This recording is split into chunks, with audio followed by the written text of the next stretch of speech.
contractor, and we used to get these calls. We didn't have 2 phone lines, and we'd get these calls. And the thing that really did it for me was this woman who called up, and she said, "Excuse me, I need to speak to Robert Fairchild." "Yes, you need to speak to Robert." "Yes, the electrician." "Yes. I have an emergency. I have a penis on the house." I said, "Yes." I said, "So this is Robert Fairchild, the electrician." She said, I know. She said, "Now listen, I have a penis on this house, and I absolutely have to talk to Robert Fairchild immediately." I'm thinking, she has a penis on a house? You know, I'm picturing this like painted lady Victorian with a, probably it would have to be an erect penis to be an emergency. And I said, but why do you need an electrician, you know? And then my mind wanders to think, well, maybe it's like a neon penis, you know, something kind of magenta with a little blue vein twitching or something. I mean, what? You know what? So I said, "This is Robert Fairchild, the electrician." She said, "I know. Now listen here, I have a penis on this house, and I absolutely need to get the electrical system checked, otherwise I stand to lose a lot of money if I buy this house before I get that check." I said, "You have a..." "Well, I told you, I have a purchase and sale on this house, and I absolutely need to get it checked before I buy it, otherwise I might lose a lot of money if there's something wrong with this electrical service." So you have a P&S house, and you need an electrician to... "Oh, no, that's perfectly fine." Now, you had a penis on the house. My husband to fix it. So, lady, I've had a penis in the house, and I have my own problems. My own damn thing. So that's my story.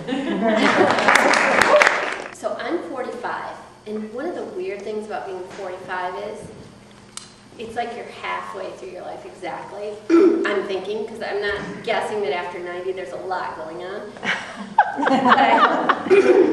But so it's really weird because it kind of sneaks up on you, and what I realize now is that you're still all the ages you were before.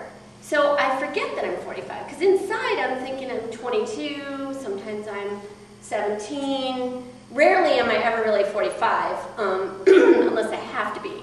So I forget that, and what reminds me of my age are the reactions I get from other people. Because you're on the inside looking out, so you don't always see how you are perceived. So that's kind of like the way I've been bumbling through my 40s, and just kind of like finding the gray hair and the wrinkles and going, okay, this is like weird, but you know, you're aging and that's the way it goes. So that's part of my build-up. The other part of the story is my name is Robin, and it's spelled like the bird and the boy's name. So, you know, I've heard things, you know, Christopher Robin, Robin Hood, Batman and Robin, over the years. And in junior high school, people would say, "Oh, you're Robin Redbreast." And I would get very upset and say, "I'm not Robin Redbreast." And they'd say, "Show us, we don't believe you." I'm like, okay, that's a trick. I know that's a trick from junior high school boys. So my name is Robin. So those two things you need to know for this story. So occasionally I will see a 25-year-old or a 30-year-old that's very attractive. And that's very awkward when you're 45 because you're not supposed to think that way. But we all do, trust me. I've checked in with my friends. They do. So this 20-something came up and started chatting with me, and I think that the 20-something didn't realize that I was as old as I was, probably because the room was darker. And so as I was talking to this 20-something, it came up like, "What's your name?" And I said, "Robin," only "son" tumbled out after Robin. As in, Mrs. Robinson. And of course, the indicator that I was talking to somebody so much younger is that the illusion was completely lost. Except for my 40-something friend who was spitting her drink all over the bar. So I just have to say, here's to you, Mrs. Robinson.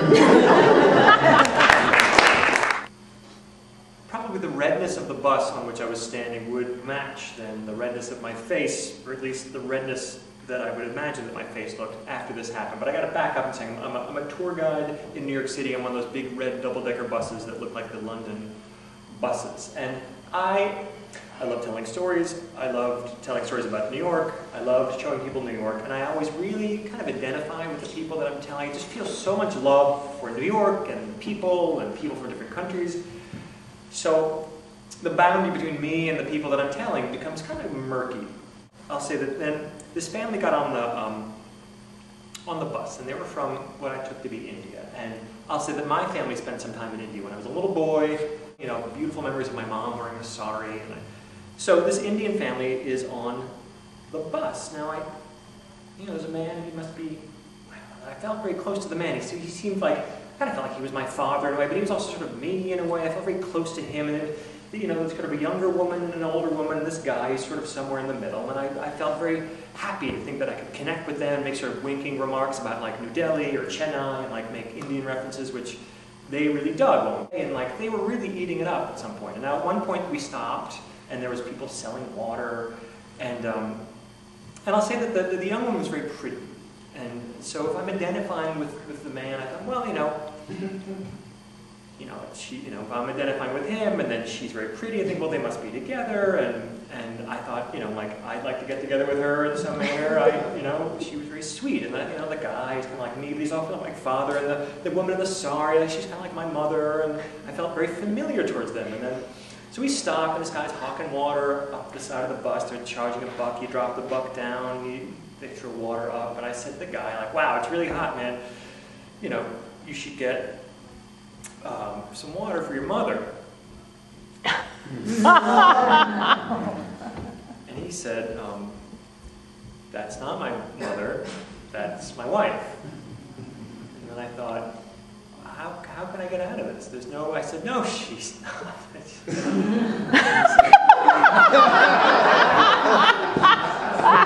So, yes, she is. I just had no witty remark to kind of play that one off. I thought,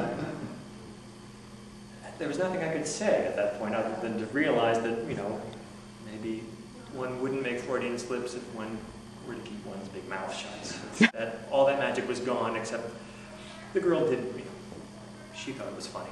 And so I still hope that I could have gotten together with her, but that's a different story. So I'll tell you a couple of dreams I had in philosophy class.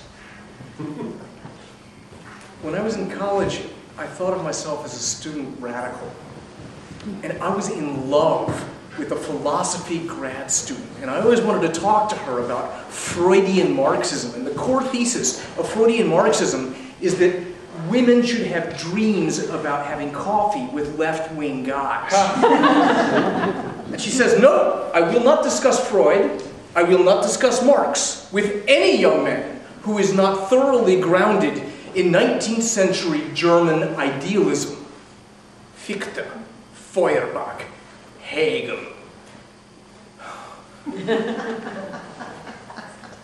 And I had enough motivation that I actually realized that there was one advanced graduate seminar in Hegel taught by this right-wing visiting professor from Germany who hid inside his office like a troll out of the Grimm's brothers, ready to eat you. And I came down and said, please, can I take your advanced graduate seminar on Hegel? And he looks at me with the leather jacket and all the little left-wing buttons, and he knows that there is sex and politics behind his request.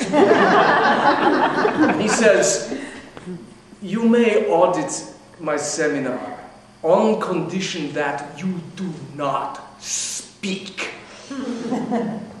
So there I am, hiding at the corner of this big seminar table, hoping not to be seen. And as he starts to drone on and on about the Begriff and the Idee and the Ding an sich, I start to dream. And my first dream is about David Farragut. Because if you grew up wanting to be a left-wing student radical in New Orleans, Louisiana, a city that still has statues to Robert E. Lee and Stonewall Jackson, your Civil War hero would be David Farragut. commander of the Union Navy, who, like me, had grown up in New Orleans, and who, like me, was the son of a middle-class family who did not own slaves, and who, like me, must surely have gone to a prep school with all these Southern aristocrats who never invited him to their fancy dress parties because he was too common, and who, like me, surely would have been an invisible, oppressed outcast until he went to college. And a war breaks out, and the question is whether Rhett and Scarla get to keep their slaves. And that's not really a hard decision to make, is it? And in my dream, I'm thinking about this moment when David Farragut is at the helm of a line of federal gunboats blowing up plantations on either side of the Mississippi, sailing into New Orleans, his hometown, thinking, "Want to go to the prom with me now, Becky Simpson?" And I wake up and I hear the droning voice of the professor talking about the development of contradictory and antithetical streams within the development of human consciousness, and I start thinking, you know, something strange is happening because the table of the seminar is now on my foot. And sure, the heavy oak table of this seminar room is now shifted so it's planted on top of my foot. And the professor says, "Before we proceed, does anyone have any further introductory remarks to make about the philosophie des Rechts?" And I raise my hand, and he gives me this withering glance, and I'm going, no, it's not really a comment, it's just that the table is on my foot. And he says, "This is not an appropriate comment to make. It is too secular, too contingent to explain Hegel. I will ask you to be quiet." And he goes, no, it's not. It's just that the table is on my foot. And he goes, "I am sick of you Marxist teenagers coming in to pollute my seminar with your dirty politics. I must ask you to leave." And the table is piercing through my shoe and impaling my foot so that I am absolutely spindled. And I would say, I would like to leave, but the table is on my foot. And the person I'm telling this dream to says, "You know, Michael, that's a crucifixion image." And then I woke up. God, it was so hard to stay awake in philosophy class. Woke up one morning and I was still really tired, and I had a cup of tea. And as soon as I was having my tea, my boss called me from California. And she was just really excited, and she said, Ben, have you seen the magazine? The magazine, I'm there in the magazine, full spread with my honey bush. Have you seen my honey bush? Have you seen that? And I didn't know what she was talking about. She was the type of boss that if it wasn't about work, it was about herself, and you didn't get a word in edgewise.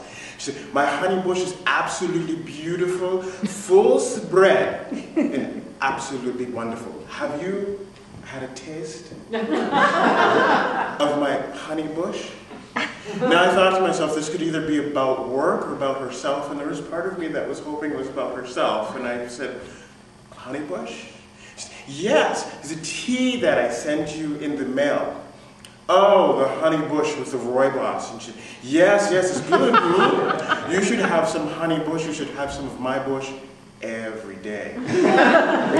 I had entertained the thought that this was a business relationship. I tried to tell her what she said didn't sound quite. And then she went on, "My bush is just so beautiful. I have been growing it for the last year. And when Twinings, Celestial Seasonings, and Republic of Tea see my bush, and they have a taste, and they look at my spread, I'm going to have them by the balls. And they are going to be begging for more."